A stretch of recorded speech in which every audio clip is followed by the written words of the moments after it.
Who's Afraid of the End of History? 2011, by Ishay Landa. Red Sail's note appears in Dialettica, Storia e Conflitto. This argument was further developed and expanded by Ishay Landa in his book, Fascism and the Masses, The Revolt Against the Last Humans, 1848 to 1945. End of Red Sail's note. Introduction. In this paper, I propose briefly to revisit Francis Fukuyama's infamous end-of-history hypothesis, a little more than 20 years after the publication of his original essay in The National Interest.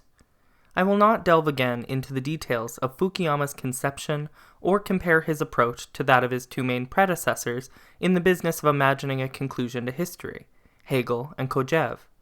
Both tasks have been adequately addressed by scholars, such as Perry Anderson. My purpose is rather to draw attention to what I deem an interpretive deficiency, a pervasive misapprehension of the real meaning of Fukuyama's approach.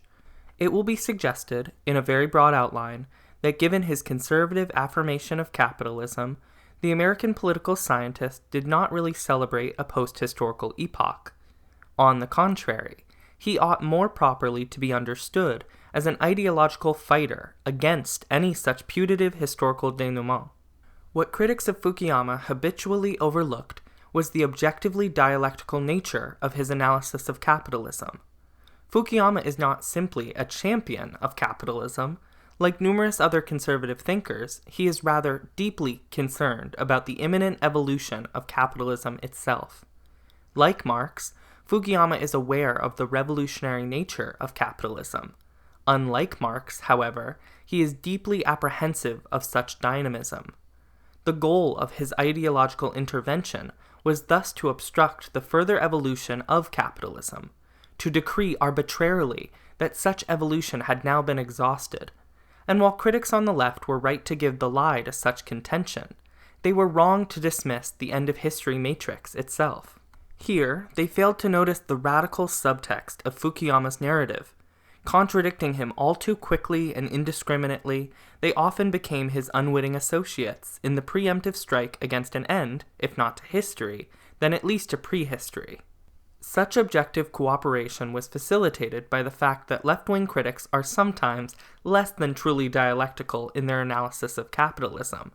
Unmindful of what Marx, for one, called the civilizing aspects of capital, they find it very difficult to appreciate what it is exactly that bothers Fukuyama about capitalism, or to even perceive that he is indeed bothered. Instead, they mistake his position for simple smugness. This fallacy is further fueled by the fact that much of today's left-wing theory, in reality, partakes of some of Fukuyama's elitist premises, notably his fear of the masses and his disdain of consumerism. Proceeding from such anti-capitalist assumptions, the left thus proved singularly incapable of truly contesting Fukuyama's conception.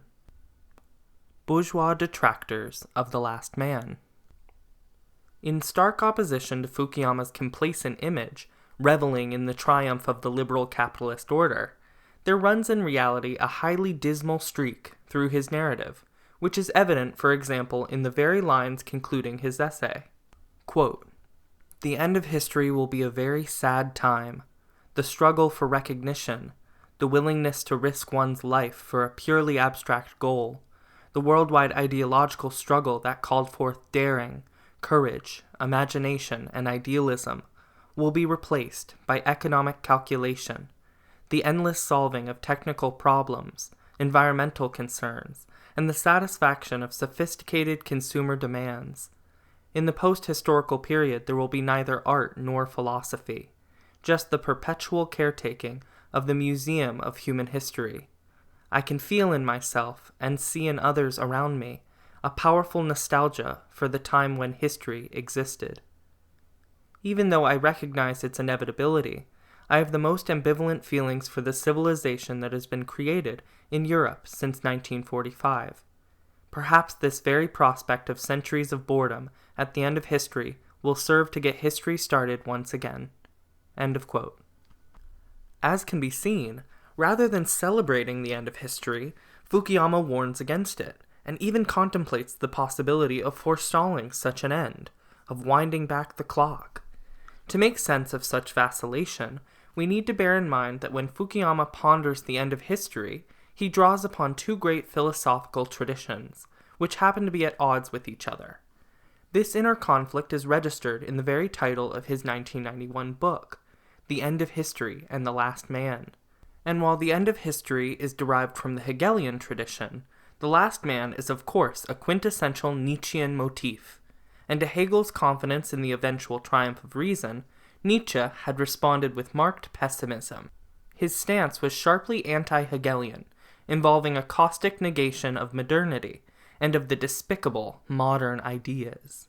Nietzsche did not dispute Hegel's prognosis, as much as he reversed its value judgment. Rational modernity, he agreed, looks set to gain a decisive victory, yet of a classically Pyrrhic nature. Instead of leading humanity to new cultural summits, modernity signifies the dwarfing of humanity, a social and economic leveling down, the formation of a mass society at the heart of which stands, quote, the most contemptible man, and that is the last man, unquote. A dreary, pitiful, middling herd animal. Quote, nobody grows rich or poor anymore. Both are too much of a burden. Who still wants to rule? Who obey? Both are too much of a burden. No herdsman and one herd, unquote. The last man may be pathetic and depressing to those who behold him from the outside, from a purportedly higher, would-be aristocratic vantage point, yet he is subjectively a happy, contented fellow. Quote, we have discovered happiness, say the last men, and blink. They still work, for work is entertainment, but they take care the entertainment does not exhaust them. His needs may be trifling, but even as Zarathustra must concede, they are well satisfied. Quote, they have their little pleasure for the day, and their little pleasure for the night, unquote. The last man is thus a caricature of the modern mass consumer. Yet this is noticeably a portrait of society shorn of any distinctive capitalistic qualities. There are no inequalities of income and buying power worth speaking of, no distinction of status elevating one person above another, no frenetic anxiety, no insecurity, no crises, only a peaceful, enjoyable, and egalitarian living, working, and consuming. Nietzsche provides us, in effect, with a caricature of post-capitalist society. Plebeian capitalism may be getting closer to that inglorious end station of human evolution. It may form its antechamber, but it is not quite there yet. Nietzsche thus preemptively strikes against a social constellation yet to materialize, a utopia. He does not reject the present, his present, our present, of capitalist society, in whose class structure, the rangordnung, he is deeply implicated. Considering Fukuyama's Nietzschean footing, his most ambivalent feelings and his powerful nostalgia for the historical past become comprehensible. For, less than diagnose the end of history in the spirit of Hegel, he warns against it along with Nietzsche. And Nietzsche was not the lone subversive iconoclast as he liked to portray himself, and as he is conventionally construed by both critics and disciples. He gave rather a brilliant and acute expression to feelings and forebodings which, in embryonic form at least, were quite common among the Western elites and the middle classes. The possibility of history coming to an end traditionally raises deep anxieties in the bourgeois liberal conservative camp. It is contemplated not with enthusiasm but with recoil. And, in general, since the mid-19th century at the latest, the early bourgeois confidence in the prospects of progress and enlightenment begins to wane, and the dominant mood among centrist and right-wing circles becomes one of misgiving and dejection. Even as bourgeois civilization achieves its greatest social and economic triumphs, its leading intellectuals come to entertain serious doubts about its viability. Over the last 150 years, this pessimist disposition finds numerous articulations, scholarly, intellectual, and artistic. I will recall a handful of relevant cases, just pointing at the tip of the iceberg. To be noted is Nietzsche's almost ubiquitous presence. Let us begin with Max Weber, a key figure in the German liberal tradition. One might expect the bourgeois Marx to be sanguine about the future of capitalist civilization, as opposed to the skepticism of the real proletarian Marx. Yet Weber took his cue from Nietzsche and viewed the pleasure-seeking, soulless capitalism of modernity as a daunting fall from the early heroic age of capitalism, characterized by lofty ascetic moral values. The early admirable capitalist specimen who, quote, had no wish to consume but only to make profits, unquote, was dutifully accompanied by an exemplary early worker, quote, kept in poverty, unquote, and hence highly productive. The incipient capitalist ethos, Weber emphasized, quote, is imbued with the attitude that faithful work, even for low wages, by those to whom life has dealt no other opportunities, is highly pleasing to God, unquote. In the famous elegiac passages concluding his seminal book on the Protestant ethic, Weber bemoans the demise of the ascetic spirit and the rise of a materialistic civilization presided over by the last men. Quote, in Baxter's view, concern for outward possessions should sit lightly on the shoulder of his saints, like a thin cloak which can be thrown off at any time, but fate decreed that the cloak should become a shell, as hard as steel. Today its spirit has fled from this shell. Whether for all time, who knows? No one yet knows who will live in that shell in the future. Perhaps new prophets will emerge, or powerful old ideas and ideals will be reborn at the end of this monstrous development. Or perhaps, if neither of these occurs, Chinese ossification will set in. Then, however, it might truly be said of the last men in this cultural development, specialists without spirit, hedonists without a heart, these non-entities imagine they have attained a stage of mankind never before reached. End of quote. Werner Sombart, too, lamented the historical transition from early capitalist production of luxury goods for the consumption of a small elite, conducted at a relatively leisurely pace and with considerable margin on profit, to the hectic production characterizing modern capitalism, catering to the masses, where prices are low and so is profit.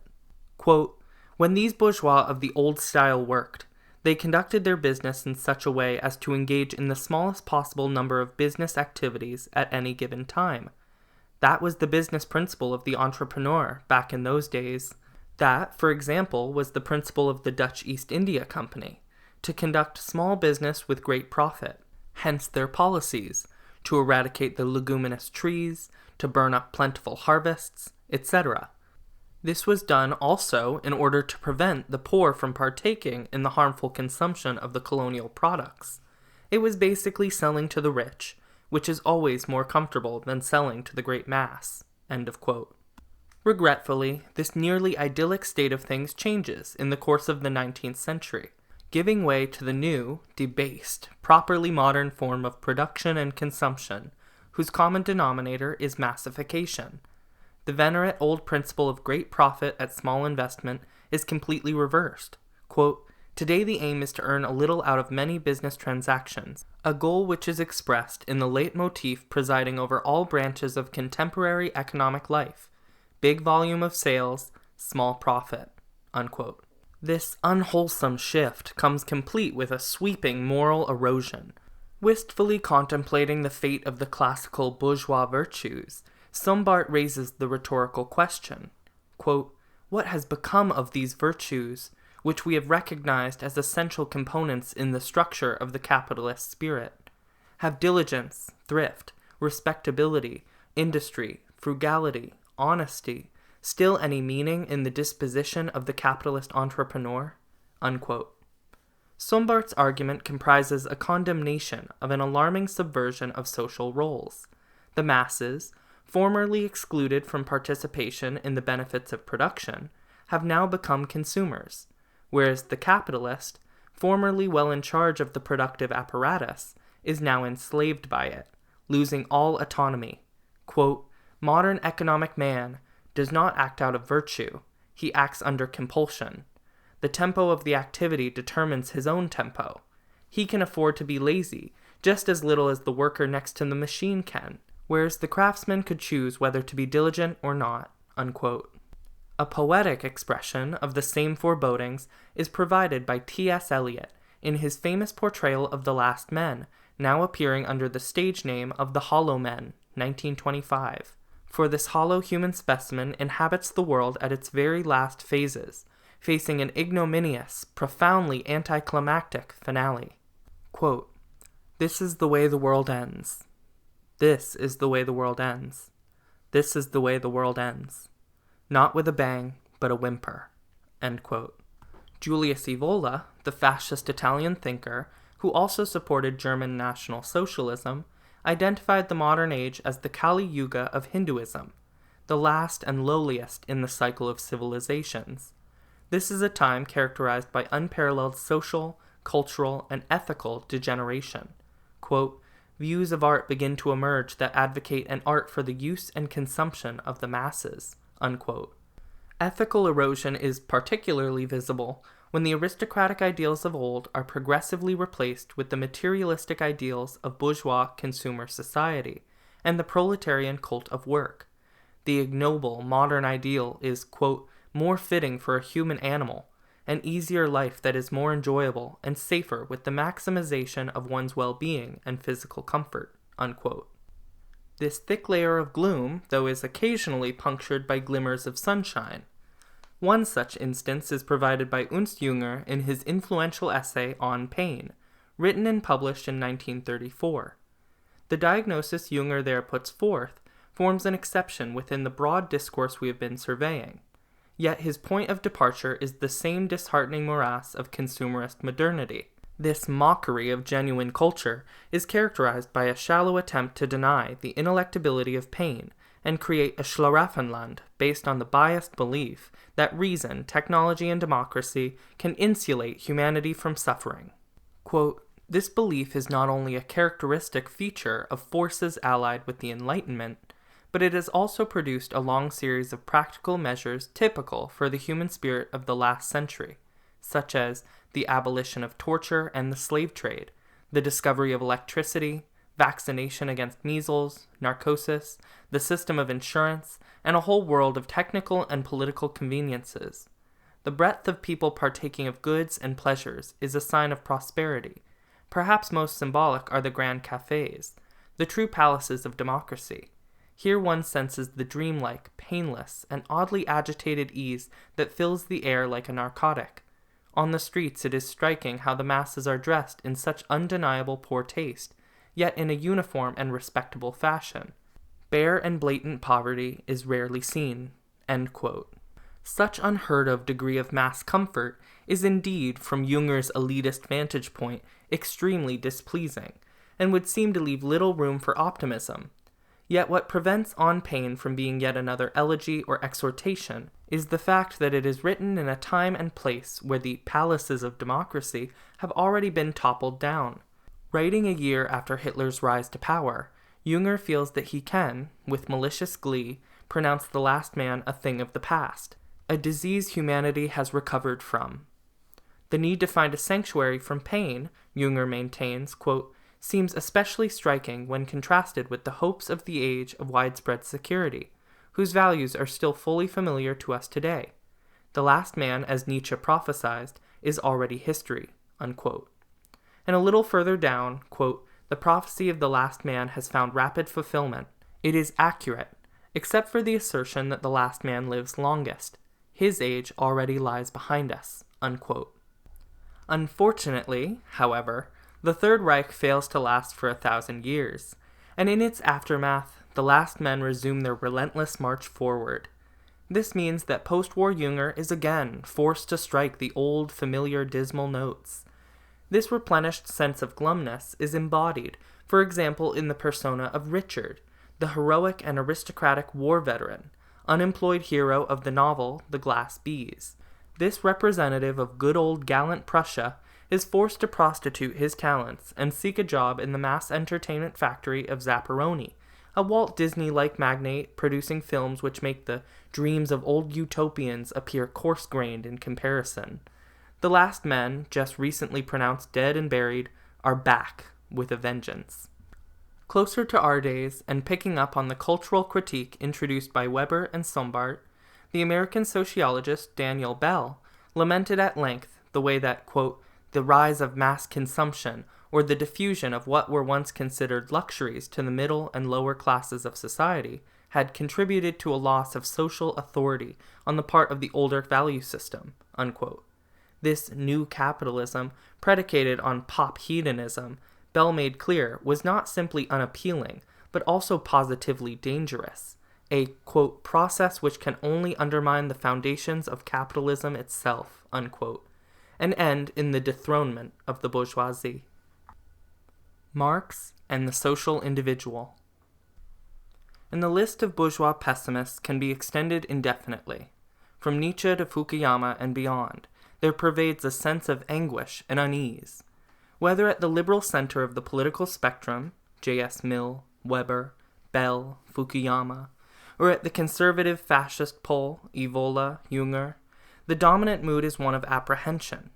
Instructively, if one looks for a greater sense of confidence concerning the future of civilization, one would be better advised to turn to the great critics of bourgeois society and economy, the left in general, and the Marxist left in particular. Here, historically, the future has been envisaged with considerably more assurance, and in that regard, of course, the Hegelian origins of Marxism are significant. Already the very young Marx, in his most Hegelian mindset, famously proclaims that communism, quote, is the solution of the riddle of history, and knows itself to be the solution, unquote. In 1859, he updates this foundational notion. With the capitalist social formation, the prehistory of human society comes to a close. Communism can therefore be seen as the beginning of history. Upon a new examination of the end of history narrative, the identity of the losers and the winners is no longer clear. At first sight, the liberal capitalist camp appears to win a spectacular victory, while mortified Marxism evacuates the scene, never to return, the voluminous black book of communism tucked under its arm. But a second look at the balance of forces reveals the surprising possibility that it is Marx who is having the last laugh. Such inkling seems to inform Fukuyama's story, which accounts for the author's discomfort, and the proposition that history might have to be restarted. Fukuyama attacks Marxism, but does so with weapons taken very much from the arsenal of Marxism itself, an irony which did not escape the notice of astute observers on the right, notably Samuel Huntington, who had been quick to respond to Fukuyama. Quote, Fukuyama's thesis itself reflects not the disappearance of Marxism, but its pervasiveness. His image of the end of history is straight from Marx. Fukuyama speaks of the universal homogeneous state, in which all prior contradictions are resolved and all human needs are satisfied. What is this but the Marxist image of a society without class conflict, or other contradictions organized on the basis of from each according to his abilities and to each according to his needs? Marxist ideology is alive and well in Fukuyama's arguments to refute it, unquote. And indeed, to read Marx in conjunction with thinkers writing from a decidedly middle-class point of view is frequently to come upon a paradox. Marx, the most trenchant critic of capitalism, the herald of the formidable communist specter, is much more sanguine about the future of civilization than most of his bourgeois counterparts, and not merely on account of his faith in the imminent proletarian revolution, which will offer humanity a clean slate, brushing aside bourgeois society and its iniquities. It is vitally important, today perhaps more than ever, to acknowledge the full import of the fact that Marx's hopes for a better future were not, or not simply, the result of his belief in an external intervention which will terminate capitalism. Rather, he considered capitalism itself to be intrinsically revolutionary. This was so much the case that even the probability of a proletarian revolution was seen not as simple negation of capitalism, some defiant gesture against history, but as an upshot of capitalist dynamics itself. Quote, the theoretical conclusions of the communists are in no way based on ideas and principles that have been invented or discovered by this or that would-be universal reformer. They merely express, in general terms, actual relations, springing from an existing class struggle, from a historical movement going on under our very eyes. End of quote.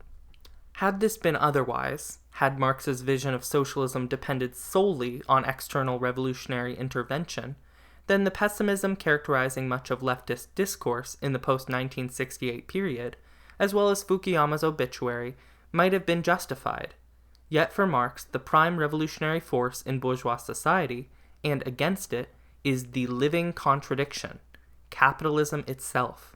The true barrier to capitalist production, Marx pithily states, is capital itself.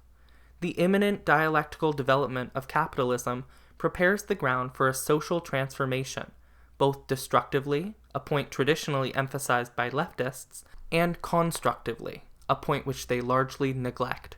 In a destructive sense, capitalism eats away at the props of the old society, religion, the family, traditional ideology, the old modes of production, etc. It thereby creates a social vacuum of sorts, which calls for new content. But it also contributes to a new society in a more constructive sense, being a civilizing force, albeit, as Marx tirelessly emphasizes, doing so despite itself, malgré lui, against its intentions, etc. Among such civilizing aspects are to be counted the collectivization of work, the unprecedented enhancement of productivity, the, at least potential, shortening of the working day, made possible by mechanization, as well as the expansion of needs and of consumption. Quote, the capitalist searches for means to spur the workers on to consumption, to give his wares new charms, to inspire them with new needs by constant chatter, etc. It is precisely this side of the relation of capital and labor which is an essential civilizing moment, and on which the historic justification, but also the contemporary power of capital rests. Unquote.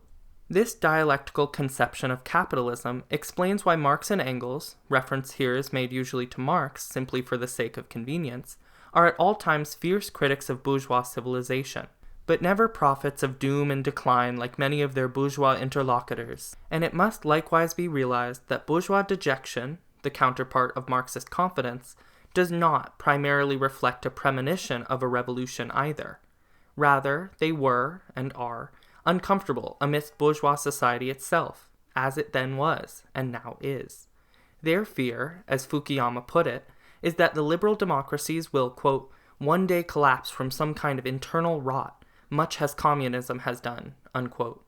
They, the insiders, lament the present condition of bourgeois civilization. They fear the intrinsic evolution of this civilization just as much as the outsiders, Marx and Engels, embrace it.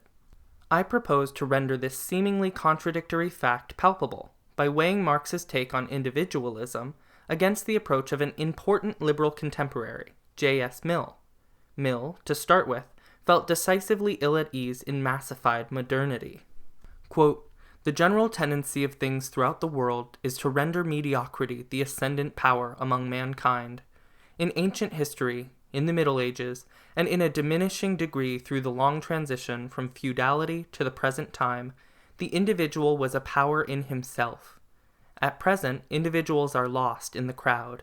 In politics, it is almost a triviality to say that public opinion now rules the world. The only power deserving the name is that of masses, and of governments while they make themselves the organ of the tendencies and instincts of the masses. Unquote.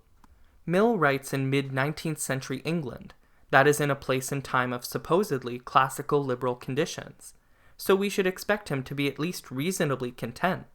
Strikingly, he is very unhappy. Modernity is regarded a progressive decline of the individualistic spirit, and his ideal of individualism lies in the past. His narrative inverts conventional Whig history. Individualism, that hallowed liberal tenet, was at its peak in ancient history and in the Middle Ages. From then on up to the present time, it is a sad story of individual disempowerment, narrowing of personal initiative, and the rise of collectivism. Mill does not simply foresee certain pitfalls in the path of modern liberal freedom, which ought prudently to be circumvented. Rather, capitalist modernity itself seems to be the problem, taking as it does further and further distance from the individualistic beginnings of mankind. English democracy, when On Liberty was written, 1859, was of course very limited, and socialism was a remote speculation. Yet Mill is very apprehensive. There is clearly something ominous and disquieting, from a bourgeois and pro-capitalist point of view, in the way capitalism itself is shaping up, politically, socially, culturally. At almost exactly the same time, 1857 to 1858, and also in England, Marx is tackling the same phenomena from a very different vantage point, in the Grundrisse. Instructively, Marx's understanding of individualism forms nearly the converse of Mill's. To be sure, Marx is a biting detractor of the notion that free market capitalism signifies the free development of individuals, let alone the historical peak in the development of individualism.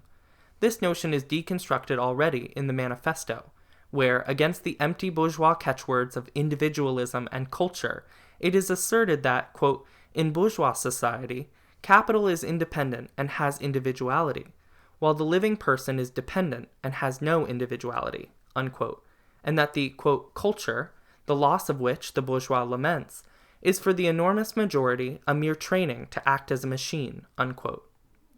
10 years later, the insistence that bourgeois individualism is a sham is repeated almost verbatim, quote, it is not individuals who are set free by free competition, it is rather capital which is set free, unquote.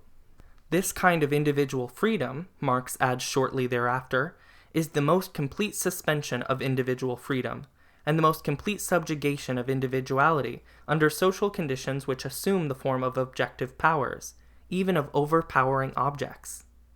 Here it can be seen how, even as Mill and Marx criticize modern individualism, their premises are irreconcilable. Mill is concerned, in an elitist way, by the alleged disappearance of the genius, the unique individual vanquished by the masses, whereas Marx could not be more indifferent about the fate of the purported genius, and laments instead the subjugation of mass people, the way they are systematically prevented from developing their individualities. But the contrast between their respective outlooks goes deeper still. Given their antagonistic social perspectives, they must also take a completely different view of the state of individualism in the past and of its future prospects. Since Mill essentially defends the ruling classes, it is natural that he should nostalgically evoke those past epochs when the chasm between the individuals of the elite and the masses was much wider. In his account, capitalist modernity stands accused for empowering the masses, and it is precisely in that sense that Marx is driven to defend capitalist modernity, albeit at all times dialectically. If modern individualism for Marx is profoundly insufficient and underdeveloped, this is true only when measured up against the yardstick of absolute human potential, to be further developed in the communistic future. Compared with the past, the bourgeois order signifies a great qualitative advance in individualism. Marx's position is worth quoting at some length.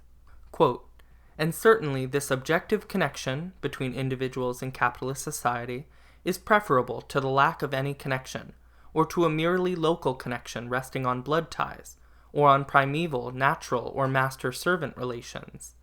Universally developed individuals, whose social relations, as their own communal relations, are hence also subordinated to their own communal control, are no product of nature, but of history. The degree and universality of the development of wealth where this individuality becomes possible supposes production on the basis of exchange values as a prior condition, whose universality produces not only the alienation of the individual from himself and from others, but also the universality and the comprehensiveness of his relations and capacities. In earlier stages of development, the single individual seems to be developed more fully, because he has not yet worked out his relationships in their fullness, or erected them as independent social powers and relations opposite himself. It is as ridiculous to yearn for a return to that original fullness, as it is to believe that with this complete emptiness, history has come to a standstill. Unquote. Individualism, indeed, is an upshot of bourgeois modernity, a corollary of bourgeois relations of production and exchange. The task for the future is to build on the universality of the individual, while combating his alienation. One must criticize individualism as presently exists, but to lament the historical decline of individualism makes no sense, apart from an ideological and functional sense, obviously. Notice how the following renowned passage from the Grundrisse forms the negative image of the historical portrait drawn in On Liberty. Quote, the more deeply we go back into history, the more does the individual, and hence also the producing individual, appear as dependent, as belonging to a greater whole. Only in the 18th century, in civil society, do the various forms of social connectedness confront the individual as a mere means towards his private purposes, as external necessity. But the epoch which produces this standpoint, that of the isolated individual, is also precisely that of the hitherto most developed social relations. The human being is in the most literal sense a zox pometilox, a political animal, not merely a gregarious animal, but an animal which can individuate itself only in the midst of society." End quote. Mill wishes to arrest history, shield the individual from massification, limit democracy, etc. Marx, on the contrary, urges history to go further. The cause of individualism can best be served by allowing history to run its course. Whereas Mill, and later Nietzsche, in a still more emphatic and undiscriminating way, denounces modernity as the era of the herd animal, Marx, in a notable passage, argues that modernity is an individualistic dissolution of the herd. Quote, "Human beings become individuals only through the process of history. He appears originally as a species being, clan being, herd animal. Exchange itself is a chief means of this individuation. It makes the herd-like existence superfluous and dissolves it." Unquote. Where the likes of Mill, Tocqueville, and Nietzsche fear collectivism, Marx identifies the promise of what he calls the social individual. In marked contrast to Weber and Sombart, too, who, as we saw, idealized earlier, small-scale capitalist production and invested it with all sorts of ethical and spiritual advantages, the emergence of the social individual envisaged by Marx, while a mere embryonic phenomenon to be fully materialized in the future, is unthinkable without the thorough socialization of production brought about by properly modern, large-scale industry. Quote, "In this transformation, it is neither the direct human labor he himself performs, nor the time during which he works, but rather the appropriation of his own general productive power, his understanding of nature, and his mastery over it by virtue of his presence as a social body. It is, in a word, the development of the social individual which appears as the great foundation stone of production and of wealth. The theft of alien labor time, on which the present wealth is based, appears a miserable foundation in face of this new one, created by large-scale industry itself." Unquote. These insights were later integrated into Marx's mature argument, unfolded in Capital. I provide just two examples. Quote, "Modern industry never views or treats the existing form of a production process as the definitive one. Its technical basis is therefore revolutionary, whereas all earlier modes of production were essentially conservative. Large-scale industry, through its very catastrophes, makes the recognition of variation of labor, and hence of the fitness of the worker for the maximum number of different kinds of labor, into a question of life and death. That monstrosity, the disposable working population held in reserve, in misery, must be replaced by the individual man, who is absolutely available for the different kinds of labor required of him. The partially developed individual, who is merely the bearer of a specialized social function, must be replaced by the totally developed individual." Unquote. Mass production, for Marx, was demeaning, but also potentially emancipating. It propelled the socialization of work to a degree never before imagined, up to the point where no longer the isolated individual creates, but society becoming the individual. In that regard, too, capitalism was sowing, malgré lui, the seeds of the future. This transformation, Marx adds immediately, has developed spontaneously from the foundation provided by large-scale industry. Similarly, in the third volume of Capital, Marx emphasizes that it is, quote, "one of the civilizing aspects of capital, that it extorts this surplus labor in a manner and in conditions that are more advantageous to social relations, and to the creation of elements for a new and higher formation than was the case under the earlier forms of slavery, serfdom, etc." Unquote. Significantly, in the very next page of this edition, Marx goes on to delineate the move from a realm of necessity to a realm of freedom. This understanding of capitalism as preparing the ground for a higher form of individualism is merely one of the many aspects in which Marx reveals himself far more appreciative of the possibilities of progress contained within and by capitalism than most bourgeois thinkers. Alternatively put, they realize such possibilities as keenly as he does, but fear their emancipatory and subversive nature. They too can perceive the contours of the realm of freedom outlined at the historical horizon, and for that very reason, being not progressive but conservative, they turn their back on history, idealize prehistory, or think how to forestall the coming of utopia, launch a counter-movement of one sort or another. In contradistinction to those elitist critics who would have luxury in the hands of the privileged few, Marx underlines the way that capitalism tends, one might say, to democratize luxury. Quote, "The transformation of what was previously superfluous into what is necessary as a historically created necessity is the tendency of capital." Unquote.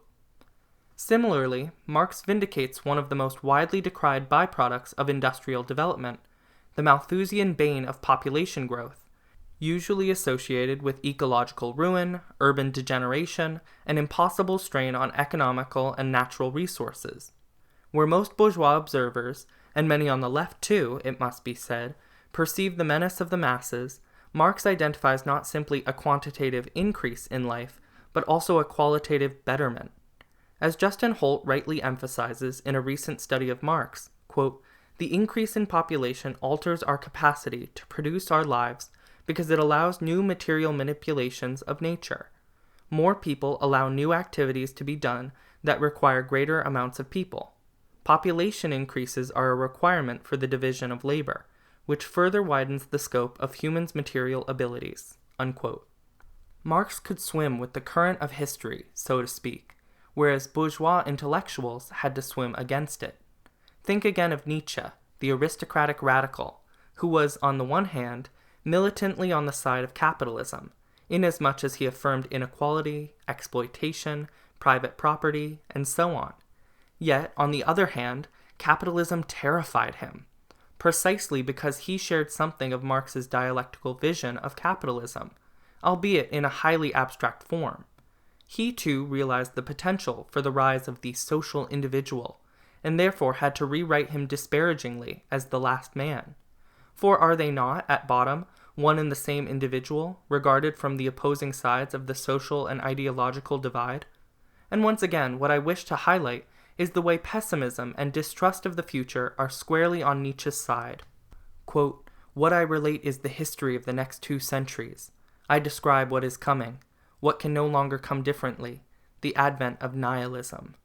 This history can be related even now, for necessity itself is at work here, restlessly, violently, headlong, like a river that wants to reach the end, that no longer reflects, that is afraid to reflect." Unquote. This is why Nietzsche is compelled to instigate a counter-movement, promote a radical revaluation of all values, and preach the overman, all in order to somehow change the tide of historical development. His sparse moments of expectation tellingly draw on the anticipation of a successful derailing of history. As in Ecce Homo, quote, "A tremendous hope speaks out of this writing. Let us look a century ahead. Let us suppose that my attentat on 2 millennia of anti-nature and the violation of man succeeds. That party of life which takes in hand the greatest of all tasks, the higher breeding of humanity, together with the remorseless extermination of all degenerate and parasitic elements, will again make possible on earth the superfluity of life, out of which the Dionysian condition must again proceed." Unquote. Marx, by contrast, never pretends to be able to change history single-handedly. Still less does he wish to derail it. He expressly disowns the notion that communism aims to reshape reality in agreement with some ideal or moral system. His goal is rather to assist the revolutionary transformation which is already in the offing, under our very eyes. Put in a different way, Marx is attempting to facilitate a successful childbirth. Nietzsche and co. are bent on inducing a miscarriage. The revolution is imminent. Counter-revolution must be introduced from the outside. Deus ex machina. Consumer society versus capitalism. The end of history is thus scarcely a heartening hypothesis from a capitalist point of view.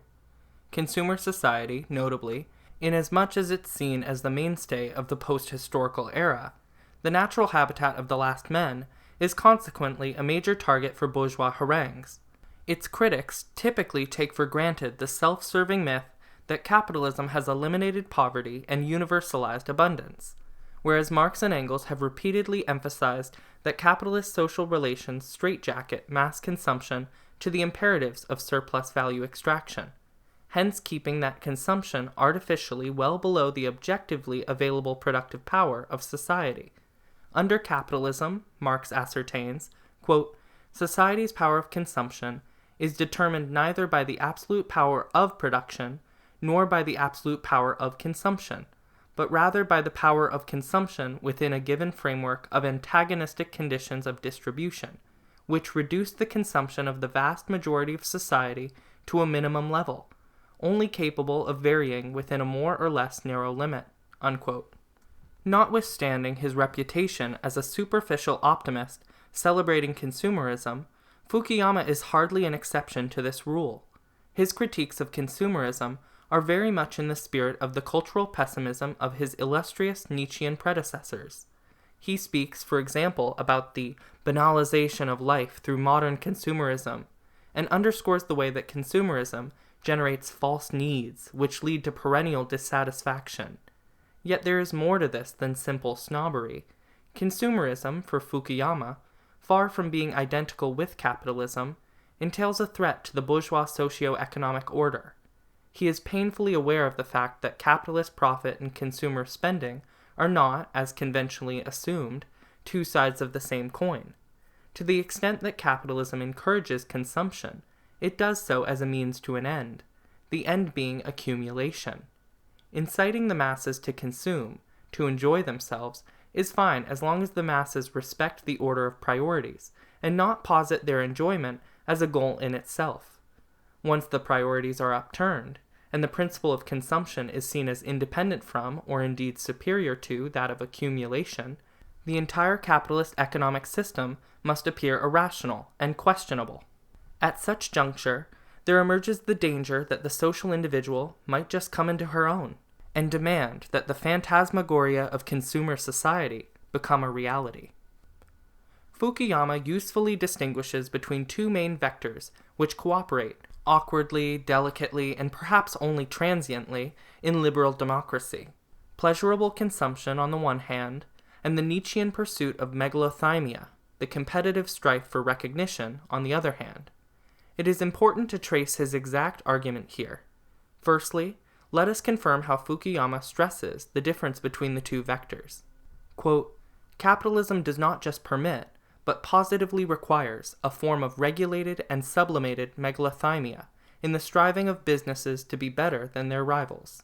At the level at which entrepreneurs like a Henry Ford, Andrew Carnegie, or Ted Turner operate, consumption is not a meaningful motive.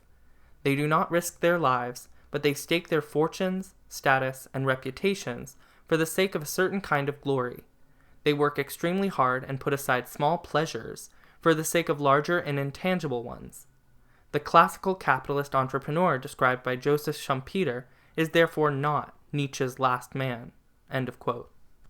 We should also spell out the elitism underlying Fukuyama's conception, because it makes clear that consumption and megalothymia are not considered universal human attributes inherent to the human psyche, being, rather unmistakably, social attributes.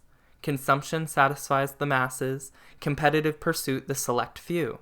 Quote, those whom the old pre-democratic world failed to satisfy were the vast majority of mankind. Those left unsatisfied in the modern world of universal recognition are many fewer in numbers, unquote. This point is significant because it acknowledges the possibility, catastrophic from Fukuyama's pro-capitalist point of view, that the masses shall one day, with the end of history, choose to discard the Nietzschean elite and pursue a path of peaceful, egalitarian consumption. At that point, Fukuyama, denying the autonomous value of consumption, issues an implicit, but nonetheless potent, threat. Quote, while we do not, for now, have to share Nietzsche's hatred of liberal democracy, we can make use of his insights concerning the uneasy relationship between democracy and the desire for recognition. That is, to the extent that liberal democracy is successful at purging megalothymia from life and substituting it for irrational consumption, we will become last men. But human beings will rebel at this thought. They will want to be citizens rather than bourgeois, finding the life of masterless slavery, the life of rational consumption, in the end, boring." Unquote. The implicit threat can be heard most emphatically in those two words, which I have emphasized, "for now." That is, we, read those few unsatisfied with liberal democracy, will tolerate this ignoble social order only for as long as it abides by capitalism, and respects the right of the Nietzschean entrepreneurs to amass wealth, albeit for thymotic purposes, which allegedly disregard material pleasure. If, on the contrary, the vast majority of mankind dare reverse the order of priorities and place rational consumption above the will to power, then count the few as your deadly enemies. Then we might topple democracy and embrace an authoritarian militarist solution. The following lines again comprise an encoded, but for all that patent admonition. Quote, "It is the very design of democratic capitalist countries like the United States that the most talented and ambitious natures should tend to go to business, rather than into politics, the military, universities, or the church. And it would seem not entirely a bad thing for the long-run stability of democratic politics that economic activity can preoccupy such ambitious natures for an entire lifetime. This is not simply because such people create wealth, which migrates through the economy as a whole, but because such people are kept out of politics and the military." Unquote. In other words, for your own good, do not mess with the prerogatives of capitalists, or else, instead of Turners and Fords, you might get Mussolinis and Pinochets. The readers here are allowed a glimpse of the slow fascist fire burning underneath liberalism, the way certain economic liberals lend strictly functional and conditional adherence to democracy, and are willing to stamp it out once it interferes with the elite's economic freedoms. Fukuyama's precise point, thrown again into vivid relief, is not to welcome the consumerist end of history, but to warn against sliding into it. Such an end must be suspended indefinitely. Humanity must remain frozen in time, at just that prehistoric point where thymotic capitalism is best served. And here are simultaneously revealed the importance of Fukuyama's text, as well as the short-sightedness in the myriad left-wing hasty dismissals of his thesis. By construing him as a complacent optimist, or, as a minority of left-wing critics have done, by underlining the validity of his claim that no radical alternative to liberalism remains, these critics have overlooked the valuable potential for radical politics which he, inadvertently, exposes, if only in order to immediately disallow. Instead of either rushing to refute Fukuyama tout court, or to accept his fundamental thesis and pessimistically resign oneself to the triumph of capitalism, the left would have been better advised to affirm his basic insight and draw hopeful conclusions from it. In the end of history diagnosis, they should have been able to identify Marx's end of prehistory and pursue such project of mass happiness and sovereignty in spite of Fukuyama's injunctions. Conditioned, however, by their own unconscious elitism and by an undialectical aversion to consumerism, the left was preordained to give Fukuyama the short shrift. The right, usually more adroit in defending the interests of the elite than the left is in defending those of the masses, was quite right to reject Fukuyama. Huntington did point out his Marxist affinity, did warn against the hazardous game he was playing. The left unfortunately missed the point. It is high time that such blind spot is recognized and eliminated. The end of capitalist history is worth fighting for. Fukuyama is the latest among a long line of thinkers, showing us how the issue of mass consumption can be a vital weapon in that struggle. It would be unwise of the left to continue its attacks on capitalism as a consumer paradise. What is called for is rather a critique of the rule of Nietzschean megalothymia. The last man is knocking on the door. Let us not obstruct his entry.